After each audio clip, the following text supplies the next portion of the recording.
Assalamualaikum warahmatullahi wabarakatuh lan ngaturaken pambagya dumateng panjenengan sedaya. Para siswa ingkang wasis, pada video ini akan kami jelaskan mengenai cerita di dalam serat Tripoma. Sumangga dipun sinaoni sesarengan. Seperti yang sudah saya jelaskan pada video sebelumnya, serat Tripoma berisi 7 bait. Bait pertama dan kedua menceritakan tentang Patih Suwanda. Bait 3 dan 4 menceritakan tentang Kumbakarna. Bait 5 dan 6 menceritakan tentang Adipati Karna. Dan bait ke-7 berisi penutup. Untuk cerita selengkapnya, silahkan Anda pelajari dari materi berikut ini. Bait 1 dan 2 menceritakan mengenai Patih Suwanda. Sebelum menjadi seorang patih, Suwanda memiliki nama kecil Bambang Sumantri. Bambang Sumantri memiliki seorang ayah bernama Begawan Suwandageni dan seorang adik bernama Bambang Sukrasana. Sumantri memiliki wajah yang tampan dan bertubuh tegap sebagaimana seorang kesatria. Namun, berbeda dengan adiknya. Ia berwujud raksasa kerdil yang buruk rupa. Pada suatu hari, di negara Maespati, terdapat sayembara untuk menjadi seorang patih. Begawan Suwandageni mengetahui kabar tersebut dan mengutus anaknya Bambang Sumantri untuk mengikutinya. Sumantri pun memenuhi perintah ayahnya untuk mengabdi kepada Raja Maespati bernama Arjuna Sosrobau. Ketika hendak pergi, adiknya, yakni Bambang Sukrasana, meminta untuk ikut. Namun, sang kakak takut. Apabila ada yang melihat wujudnya, maka ia akan dibunuh. Lalu, dengan sembunyi, Bambang Sumantri meninggalkan adiknya. Ia menemui Arjuna Sosrobau dan mengutarakan keinginannya untuk menjadi seorang patih.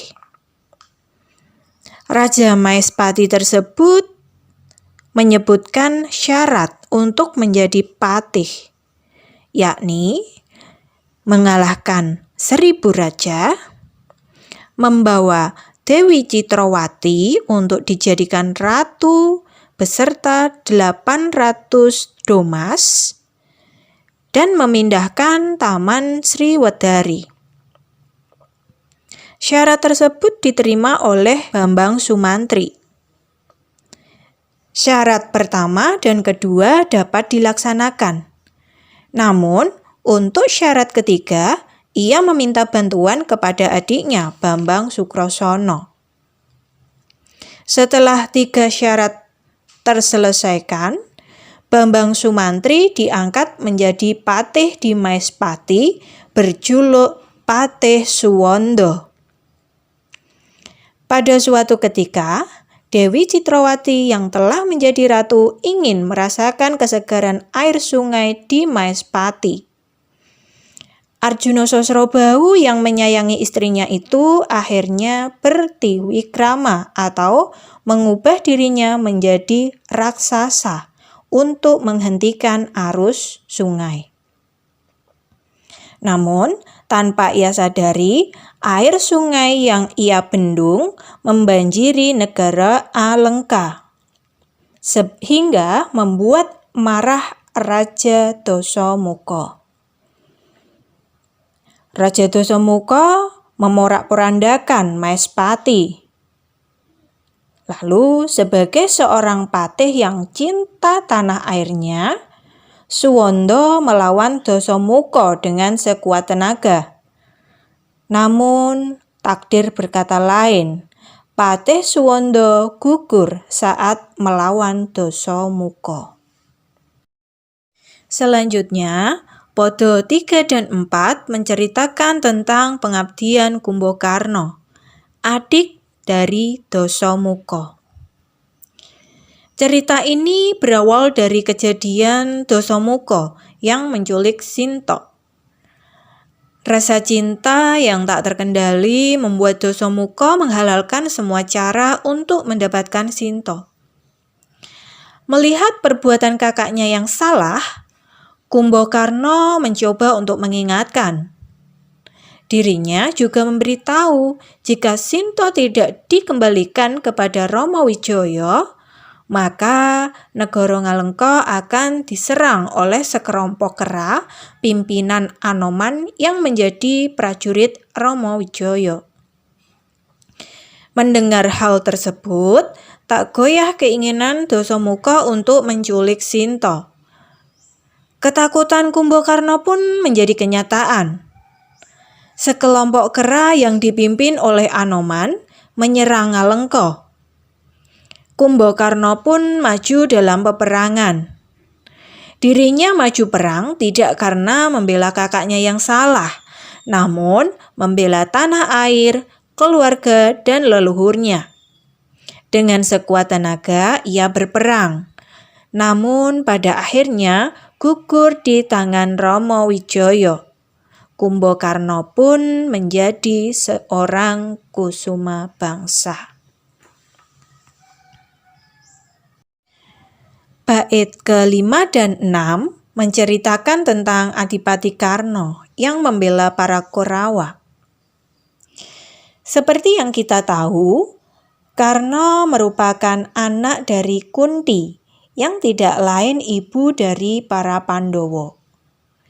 Namun, karena ia dibesarkan oleh keluarga Abhirata yang menjadi seorang kusir, memupuskan keinginannya untuk menjadi seorang kesatria yang pandai memanah. Namun, Duryudana memberikan kesempatan kepada Karna untuk mengikuti sayembara panah. Akhirnya, Karna menang dan menjadi seorang raja di Manggada. Untuk membalas budi Duryudana, Karna berjanji akan mengabdi kepada Kurawa dan negara Astina. Pada suatu ketika terjadi peperangan besar, perang saudara atau lebih dikenal dengan perang Bratayuda. Perang saudara antara Kurawa dan Pandawa. Pada perang tersebut, Arjuna maju untuk menjadi pemimpin Pandawa, sedangkan Karna sebagai pemimpin Kurawa. Karna tahu bahwa Arjuna adalah saudaranya, sehingga ia tidak akan melawan walaupun tersakiti. Dalam hati, ia hanya ingin membalas budi Kurawa yang telah mengangkat derajatnya dan tidak sedikit pun niat untuk menyakiti adik-adiknya. Selain itu, ia ingin membela negara yang menjadi bagian dari Astina.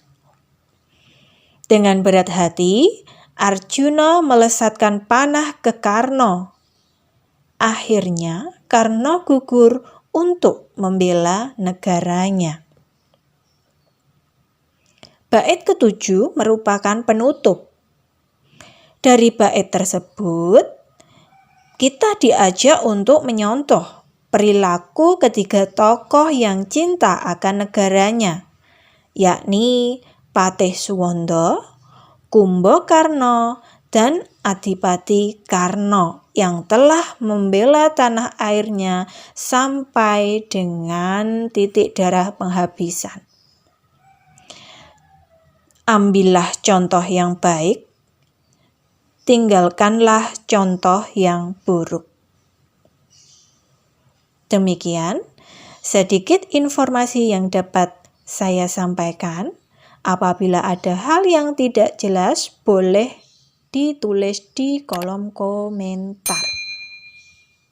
Jadilah generasi Wasis yang berbudaya. Salam Titis Terwasis. Wassalamualaikum warahmatullahi wabarakatuh.